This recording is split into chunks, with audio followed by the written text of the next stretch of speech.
Hey, so this is for the Rutgers grad who had left a comment in one of the Rutgers forums, and he was talking about he was asking for advice. He just graduated with a master's in communication and media. However, he has no prospects. He doesn't think a career in communications is something that he's interested in.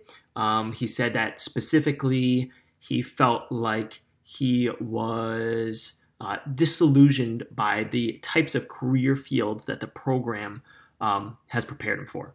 So, just any advice on how to navigate his career and how to find something that he's really passionate about. And I wanted to give some quick thoughts on how I see this situation and the framework that I would use to start to get out of it. Once you graduate, you really have just a few paths, right? And let's say you graduate, you have a degree, and you can either you can choose to pursue a career path using that degree, or two, you can completely ignore the degree and just pursue what you want to do. The degree is no longer a guarantee that you're going to find a job in that field anyway. So it may give you a leg up on certain parts of your career, but it also may not. And obviously, this really depends on the degree, like a master's in psychology, a master's in communication, any of those sort of like liberal arts, or even something like economics. These like broad topics does not guarantee you any specific job. Versus, let's say you have a JD or you have a medical degree, then obviously slightly different. You do have more of a guarantee and you have a more set career path. So I'm really not talking about those degrees. I'm talking about the liberal arts degrees. Now, whichever path you choose, number one or number two, one being you choose to pursue a path where you use your degree, or two, you choose a path where you don't use a degree. The good news is that the strategy is the same. It's the same strategy, whichever path you choose. And I think about it in three different tiers, right? So there are three tiers to the strategy. Tier one is you got to make money doing something you're good at while you figure out what you're passionate about. Tier two is you actually have to get good at that thing. And then tier three is finding your passion. So let's start with tier one, making money doing something you're good at while you figure out what you're passionate about. Let's say you decide that you don't want to pursue the career that you got your degree in. So to get started, you still need to earn money. You still need to earn money to get by and pay rent and live whatever lifestyle it is that you choose to live. In order to do that, in order to make money, you need to be good at something that other people will pay you for, right? So what do you do that you're also good at? It should be related to your current skill set, whatever you choose to do. Obviously, having spent time studying for a specific degree means you're going to have skill sets that lend towards earning money in that field. Now, you can choose to go down that way or you can choose not to, right? But the point is, whatever skill sets you have, you should focus on using those in order to earn money. And I am of the belief that as long as you don't hate it to start off with, right, it's still okay to pursue. It does not need to be your dying passion, like this is what I want to do for the rest of my life. It doesn't have to be that for this job to earn money, right? I think we start to think too long term, and we think we get into this position or this role and we expect that, oh, we're going to be spending the rest of our lives doing this thing. And that's just the wrong framework, right? Like, life is long. You're going to have multiple different types of careers, and just pursue something that you can make money at and you don't absolutely hate waking up in the morning. When I think about myself, like, I've just taken on so many roles to continue learning and just to make money while I figure things out. And you're not going to figure things out just like sitting at home contemplating what your strengths are, what your weaknesses are, and talking to your other friends who are also unemployed and are also trying to find their passion.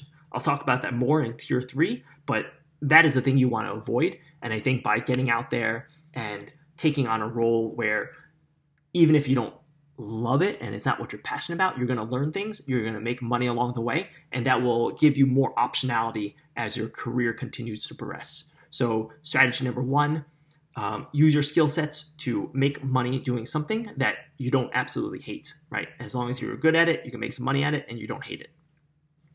Tier two is get good at that thing that you're doing.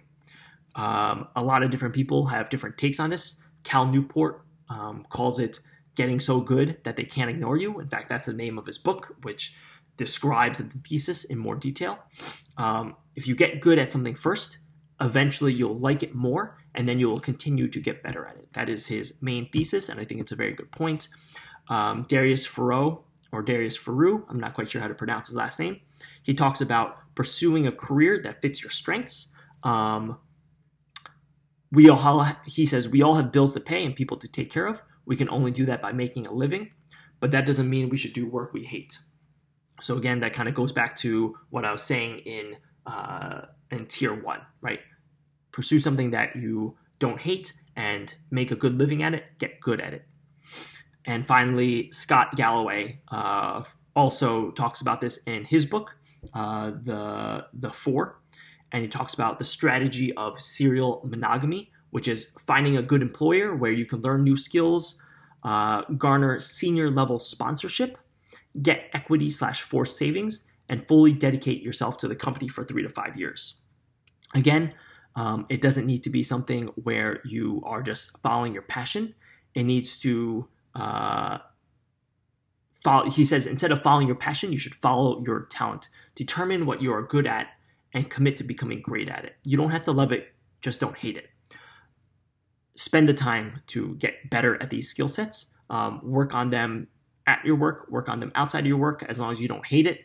And you will continue to get better. You will continue to enjoy the work more. And same thing as before. As you get better, you will have more optionality to continue to develop your career and take it to other places. And finally, tier three, finding your passion. The way to find your passion is just to keep trying things, keep starting things and experimenting, right? Anything that you have an inkling towards that you may enjoy in the future is something that you should go ahead and pursue at this time. So if you think that you want to build a tech product, whether it's like a B2B SaaS product, you should go and try to build that. If you want to launch a social media agency using the skills that you learned in getting your master's in communication, go and do that. If you want to be a journalist, if you want to be a freelance journalist, do that. If you want to get into PR, whatever your passion is, start to play with it and start to explore it. And I think that is how you're going to discover your passion. Too often we get stuck in this place, and I've been there. It's a terrible place. It feels bad, but you keep wondering, why did I spend all this time investing in my education, working on getting a good grades, getting this degree, and you don't have anything to show for it, or you're not sure where your life's supposed to go. And that's totally normal. It's totally okay. It's not a good feeling, but if you just dwell on it, or you spend time around people who are in a similar position and you guys all dwell together, it's just you kind of just circle the drain and you can end up in a really bad position. And I just don't want that for anyone. Like I said, I've been there. I've been there when I was living in Albany 10 years ago, and I didn't know what I was doing. I was just working at the restaurant. I've been there at moments when I was working in Los Angeles and I was unemployed. I didn't know what creative projects to do. I didn't think I was a very good screenwriter, and I just felt stuck. And it's depressing. It leads to a lot of health issues, and so I just strongly recommend getting out of it as soon as possible by earning money so you can make a living, and then experimenting as much as possible to figure out what your passion is. Like I said, I've definitely been there where I didn't have any prospects. When I got out of college, I had done one interview, and that was it. Literally, I was wrapping up my senior year. People already had their jobs lined up with banks and with investment houses. They were going to med school, and I had one interview. It was with Google. I didn't get past the first round. I didn't get past the phone interview, the phone screen, and I wrapped up school. I'd done all this work to be a good student and graduate on time, graduate with honors or whatever. And then I had no idea what I was going to do next. And so I ended up traveling. I ended up working with my dad for a year, and then I traveled some more, and eventually, found my way to my career after experimenting a lot in Los Angeles, starting at the bottom of the entertainment industry, which I knew nothing about, and finding different jobs as a script reader, as an intern, working as a production coordinator, working as a PA, doing a job as a casting assistant. The point is you have years to figure this out. So just get out there, try things, and see what you like and what you don't like. Don't debate. Don't spend time with people who are in a similar position. And I hate breaking it down into simple do's and don'ts and just like offering this blanket advice. But the reason why I do that here in this particular situation is I've just seen myself and I've seen other people circle that drain. And it's depressing, and I just don't want that for you. So hopefully that advice makes sense, and wish you the best of luck. If you have any questions, feel free to email me or reach out anytime.